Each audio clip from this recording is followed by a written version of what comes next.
The town of Lunan was nestled in a valley famous for two things: its sweet, crisp apples and the spectacular way the moon hung over it, a great silver lantern in the sky. One night, the lantern simply went out. The sky was a flat, velvet black, pricked only by the cold, distant light of the stars. In the morning, the townspeople of Lunan went about their business. They brewed their coffee, walked their dogs, and complained about the chill in the air, but no one mentioned the moon. It was as if it had never been there at all. No one, that is, except for a small boy named Leo. He remembered it. He remembered the way its light had painted silver stripes across his bedroom floor and made the creek behind his house glitter like a string of diamonds. Where did the moon go? He asked his mother at breakfast, his voice small. His mother, buttering a piece of toast, just smiled. The moon. What a funny dream, sweetie. Look at the lovely stars we have. He asked his friends at school. They just laughed and called him Leo the Loony. He asked old man Fitzwilliam, who had lived in Lunan for 90 years and was said to remember everything. The old man tapped his head. The sky is for the stars, son, always has been. Leo felt a deep, hollow loneliness. How could he be the only one who remembered? He began to draw it, scribbling silver-white circles on every scrap of paper he could find, trying to hold on to the memory before it faded.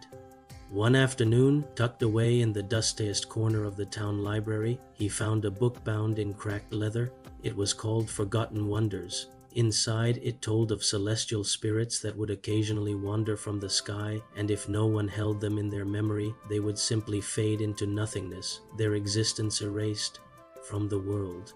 But the book whispered, a memory held with true belief, especially by a child, had the power to call a wonder home. That night, Leo climbed to the top of Apple Hill, the highest point in the valley.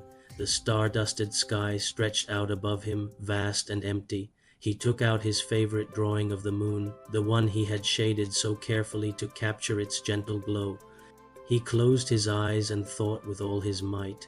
He remembered the moon's soft, milky light, the shape of the rabbit he always saw in its shadows, the feeling of peace it gave him just to look at it. He poured all his belief, his loneliness, and his unwavering memory into that single, powerful thought.